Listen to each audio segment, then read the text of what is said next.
In this video, we shall learn the difference of lets and lets.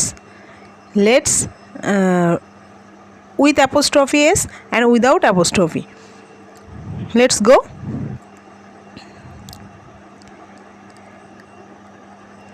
The let's is a contraction of let us. Actually, a let's holo let us. The word let means permission. Let শব্দের অর্থ হচ্ছে permission বা অনুমতি. We can use let us to make suggestion about what you and someone else should do. এই লেটটা কখন ব্যবহার করতে হয়? লেট আসটা মানে চলো আমরা কিছু করি, মানে যখন তুমি এবং তোমার সাথে কেউ একজন কোনো কিছু তোমরা সাজেশন করছো যে চলো আমাদের এটা করা উচিত বা কিছু, সেই ক্ষেত্রে লেট আস বা লেটস কথাটা ব্যবহার করা হয়.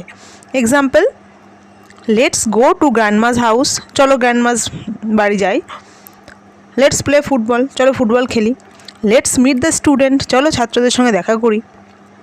We use let's instead of let us, আমরা লেট আসের পরিবর্তে লেটস কথাটা ব্যবহার করি. ইট ইজ লেস ফর্মাল, এটা একটু কমই ফর্মাল.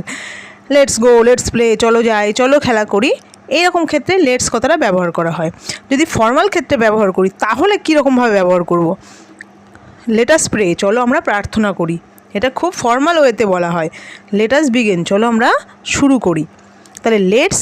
এবার আসি লেটস যেটা উইদাউট অ্যাপোস্ট্রফি, এটা কী জিনিস? Lets without apostrophe is the third person singular form of the verb let, meaning to allow. তাহলে লেটস হলো যেটা অ্যাপোস্ট্রফি ছাড়া, সেটা হচ্ছে ভার্বের থার্ড পারসন সিঙ্গুলার নাম্বারের ক্ষেত্রে যেটা বসে, যেটার মানে হচ্ছে অ্যালাউ বা পারমিশন. আমরা প্রেজেন্ট টেন্সে যখন থার্ড পারসন সিঙ্গুলার নাম্বারের পরে যে ভার্বটা বসাই, সেই ক্ষেত্রে আমরা কি করি? ভার্বের সঙ্গে এস বা ইয়েস যোগ করে দিই.